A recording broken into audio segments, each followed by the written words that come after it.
Hey guys, Palsteron here, and today I'll talk about the new season of Torchlight Infinite, which has been announced a few days ago, which is Clockwork Ballet. I will go through everything that has changed, and with everything I mean everything that is important to you.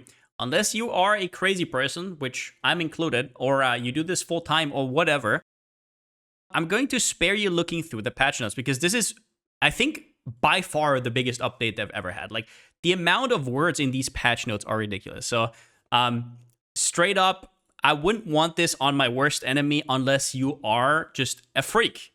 And straight up, the translation is not perfect. Sometimes there are even names of items or names of mechanics that are not correct. So even if you like cross-check on the wiki, you might have issues with that. So that's why I think this video is going to be pretty helpful. And another thing I will point out before we start getting into the meat of everything is the way they presented it this time was very professional, very good. I say this because they actually had a person talking about the video game and not some cheesy AI voice with some weird presentation, trying to be funny all the time. Knowing some of the devs behind the scene, these are some awesome people who are working on this game. So I want to see more of this. I want to see more of them presenting everything. Obviously, I understand that there is a kind of like lost in translation issue with Chinese, with English and stuff like that. But having this sort of presentation really just makes me happy. It is the first time I didn't feel any cringe and I can actually link it to other people. And I mean this with all respect. Really nice presentation this time around. The first thing we have to talk about is the lead mechanic, which, as you just saw, Clockwork Ballet. Now, the way I would kind of sum this up is it reminds me a lot of Delirium. Now, which basically means you're going to kill mobs during the map. Let's just get a little bit of mapping in. You're going to kill mobs during the map, and you're going to get certain rewards, and it kind of has layers to it, right? Where you get more rewards if you pick certain things up. There is a timer to it and stuff like that. The faster you complete it, the more rewards, so you kind of get, yeah, and at the end, you get an absolute ridiculous loot explosion. There's even crazier ones. I think this chest right here, for example, with all of these rewards, which I'm assuming is like an uber endgame build. Is it going to show the loot explosion? Yeah, so for example, this one here. Later, you can also see a stack of 50 FE and whatnot. So I'm assuming this is going to be a huge juicer mechanic. That's why I'm kind of likening it to Delirium. I have a feeling that if you like to map, this is going to be a good league for you, which means that we're probably going to eat well. There is this big chest at the end, and other than that, we don't know too much about it. They did say you can adjust the difficulty kind of on the fly. How that will exactly work, we'll see. It probably means, I don't know, about the timer or whatever. It also has its own passive tree with its own meta progression. Maybe we can see that a little bit later. This will get interesting later once we talk about the endgame rework. But yeah, there are certain points you can allocate, and they will kind of juice or unjuice your sort of league mechanic. Maybe here you can also adjust the difficulty. They also do mention that you can combine this with other league mechanics that are in your map. So also kind of reminiscent of Delirium, where you can basically juice up stuff. This is where we saw the 50 FE stack right there, right in the middle. Okay, then there's also a season boss. Once again, we don't know much about it. It seems like one of those bosses that has ridiculous amounts of HP until you get a crazy, crazy character. You can somehow get this portal. Maybe you need some kind of fragment. Maybe it's like complete RNG. But if you enter it, from what we know from boss encounters in the past, at least the upgraded bosses are ridiculously hard in this game, which I kind of appreciate. It's kind of something to go towards, or better said, something to work towards. In general, I think this is going to be another banger season.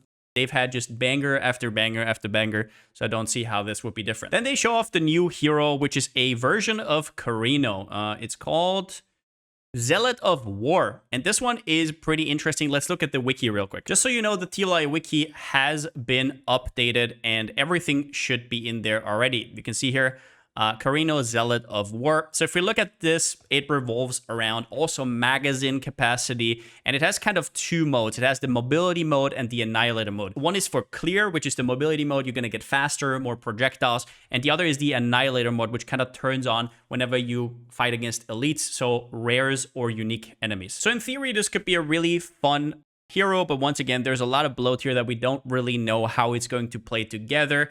How are all the new memories going to play together? How's the new crafting system, which we're going to talk about in a bit, going to play together? In general, it seems like a promising new character. Now, in between, they talk about new legendaries. If you want to zap through and see this for yourself, I think they reviewed like 2 or 3 of these. A lot of cool stuff. We'll see how it goes. There are balancing changes in here. These are all noted in the patch notes. Mistville is back, so this will be implemented in the base game. Thank God. Something I will definitely be looking forward to. It also gets its own sort of passive tree, as you could see there, and it is going to be implemented into normal mapping. Now, when it comes to activation mediums, you can actually get them a lot earlier. You don't have to reach day 15. Now you get guaranteed ones earlier and also have way higher chances. But do note that it might also be way harder to actually get into Mistville now. We'll have to see how rare these actually are. But there is also a new activation medium, which they talked about, which is kind of like a spell burst one. What it does is whenever you reach maximum spell burst, it's actually going to release, which is a big deal because spell burst was hindered quite a bit by not being able to be triggered. Now you can automate that as well. Now, the next thing is big. Crafting has been reworked. What does that exactly mean? It has been actually completely changed. We have to first talk about what legendaries are right now. So I'll show you real quickly here. So they talk about slates, which we're going to talk about in a second, but this one is more important. So a legendary item now looks like this. So you know how on a lot of legendary items, you would have 2 mods that are very unique that you can only get on that item. And then there's some weird stuff sprinkled in there, like life, attack speed, or whatever. And it was always kind of weird. Like, this is the perfect example. It's like, well, I'm jump, but I'm not projectile, right? For example, chain lightning or whatever. I don't really need life, energy shield base. It's just awkward. What you can now do instead is, what they did is they took the unique mods from that item, put it on a base, basically as sort of like an implicit, and then you can craft on it. And you can get up to 4 extra mods. So you can kind of compare that, for example, how Last Epoch does it, where you have a legendary item, a unique item, I think, and then you can turn it into a legendary item by adding stats on top. This is a lot more, this is probably going to be a lot more deterministic to do and a lot easier to do. There's not that much RNG to it because you can deterministically craft whatever you want on it, which is huge. For example, imagine a weapon that before was kind of slow, but it had some effects that you really wanted. Now you can put attack speed on it, crit on it, and leave that random fizz roll out. How good the system is will completely depend on how good the uniques are, but in general, this is a great change in my opinion, and it basically makes you invested in crafting whether you go legendaries or not. Right? It's not just about rares anymore.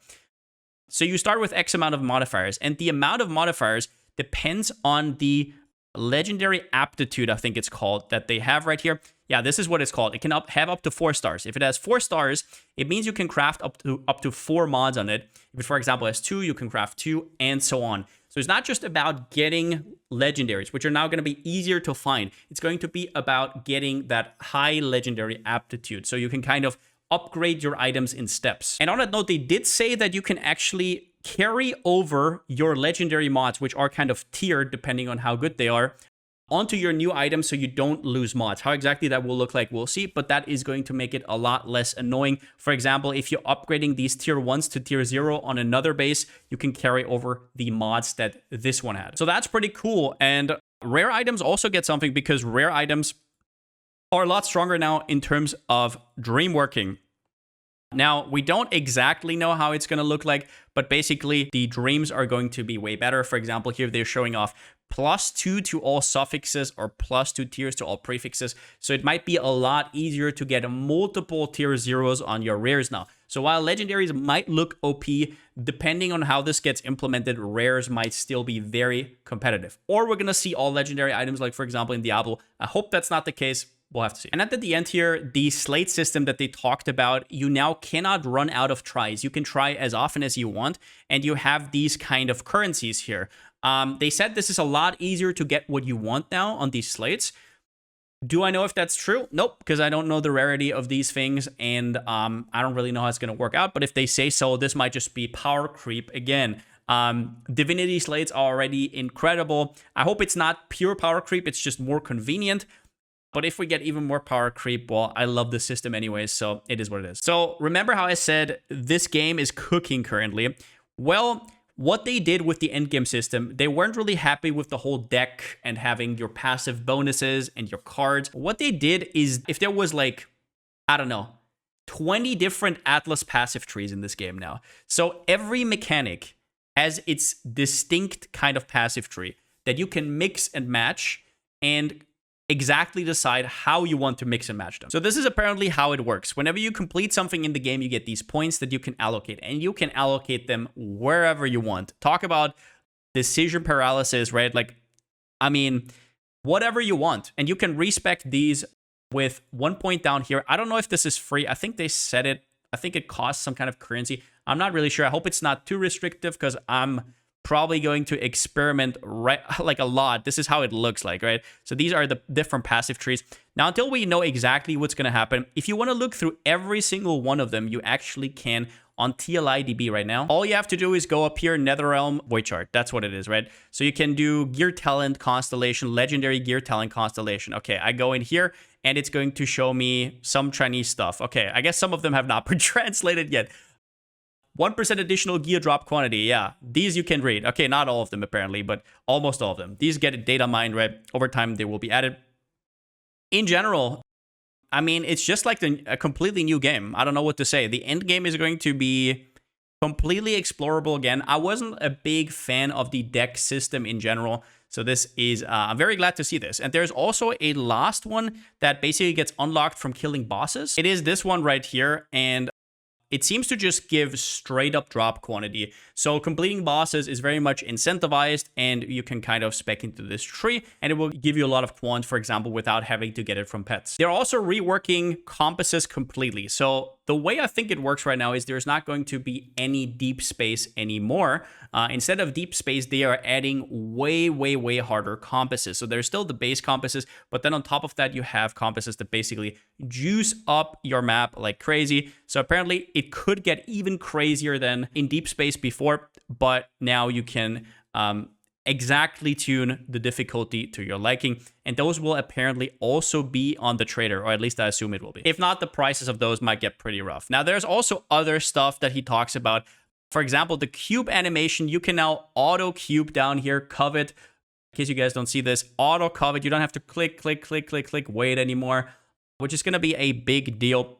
There is also stuff like you can now have free respecs until level 90. This was something that was much requested because the last hero talent is now at level 90, so it just makes sense. There's also an update to auto loot. I don't exactly know if it's only the one on the battle pass or the normal one as well, but it's going to, well, suck up more stuff now. And there is now automatic pet swapping, and this is a big deal. As some of you guys know, there are certain plans that you have. For example, single target, I have my damage pets. While mapping, I have my drop gear pet and whatnot. Even league mechanics can be specialized. For example, I do Mistville, it's going to swap to that plan. That automatic planning, you can exactly adjust when something triggers. I don't know exactly how this is going to work, but it sounds pretty sick. And if you're already buying the battle pass, that's a huge win. And if not, well, they're clearly trying to get your money there. But other than that, there is going to be events. New events, usually what that means is some kind of cosmetics that you can unlock during the league, and also it's going to be tax vouchers where you get your flame elementium back from taxes. The only thing I can highlight here that I'm actually really looking forward to is this neat portal that I think is somewhere here at the end. Obviously, the bike looks cool, right? But then there's also this hand right here, which is basically a portal MTX. And whenever you die and you lose a portal, it's going to go down with a finger, right? Up until the end. So that is pretty cool, but we'll have to see. And yeah, that's about it. This update has been crazy. Great presentation. Overall, I was never as hyped about Torchlight as I'm this time. I hope this league is going to be an absolute banger. I will be streaming it over on twitch.tv/Palsteron. If you're interested or you just want to check out the game before you download it yourself, you can also do that. Yeah, looking forward to it. See you guys in game. And since I still don't have a slogan, see you next time.